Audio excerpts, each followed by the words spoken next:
रंगों से रंगा तिरंगा सदा शक्ति बरसाता। देखो भारत की चोटी पर शान से ये लहराता है। सालों की आजादी के बाद झंडा भी सियासी बहस में आता है। झगड़े के बीच सवाल यही था कि झंडा कौन फहराता है। सीएम जेल में बाहर सिपहसालार खड़े, उपराज्यपाल अपनी जिद पर। किसी को याद आए वायसरॉय तो कोई इस झगड़े को दुर्भाग्यपूर्ण बतलाता है।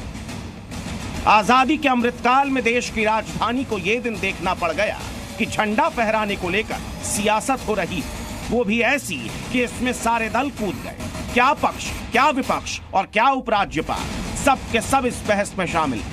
सबसे पहले समझिए कि यह लड़ाई शुरू कहां से हुई। जेल में बंद सीएम अरविंद केजरीवाल ने एलजी को चिट्ठी लिखकर यह सिफारिश की कि उनकी जगह झंडा आतिशी फहराएंगे, लेकिन एलजी हाउस तक यह लेटर पहुंचा ही नहीं। आतिशी ने आरोप लगा दिया कि एलजी साहब खुद झंडा फहराना चाहते हैं। दिल्ली में स्वतंत्रता दिवस पर संग्राम छिड़ा तो आम आदमी पार्टी को ब्रिटिश वायसरॉय तक याद आ गया।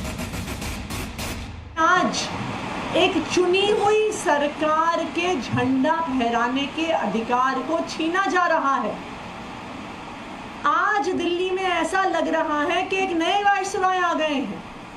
एक नए वायसरॉय आ गए हैं जो कह रहे हैं झंडा वो फहराएंगे। देश स्वतंत्रता दिवस मनाने की तैयारी कर रहा है, लेकिन इधर देश की राजधानी में तिरंगे को लेकर राजनीति हो रही है। कोई एलजी पर सवाल उठा रहा है तो कोई आम आदमी पार्टी पर, तो किसी ने नए मुख्यमंत्री की ही मांग कर। चुनी हुई सरकार के मुख्यमंत्री या मंत्री को ही झंडा फहराना चाहिए।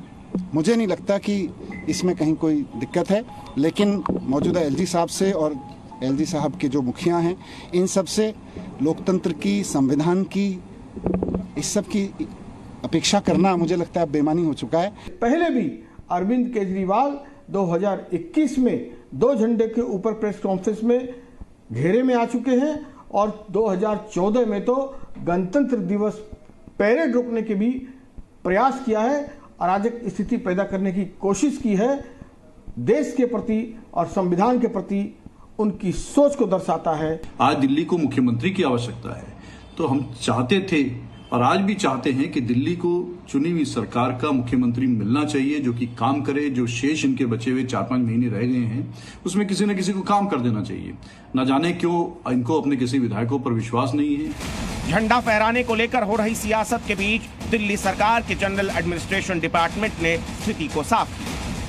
जीएडी ने केजरीवाल के आतिशी के झंडा फहराने के प्रस्ताव को खारिज कर दिया। इस प्रस्ताव को खारिज करते वक्त नियमों का हवाला दिया गया। जीएडी ने यह कहा है कि मुख्यमंत्री के निर्देश कानूनी रूप से अवैध हैं, जिन्हें स्वीकार नहीं किया जा सकता। जेल नियमों के मुताबिक इसकी इजाजत नहीं। हालांकि आखिरकार झंडा फहराने पर स्थिति साफ हुई तो पता चला कि दिल्ली सरकार में गृह मंत्री कैलाश गहलोत ही झंडा फहराएंगे। लेकिन कहा यह जा सकता है कि 2 दिन तक चली लड़ाई झंडा कौन फहराता है। कर लो जितनी करनी है सियासत, देख रहा है भारत। याद रखना सियासतदानों, हर 5 साल बाद चुनाव आता है और तिरंगे को लेकर इस सियासत को जनता याद जरूर रखेगी।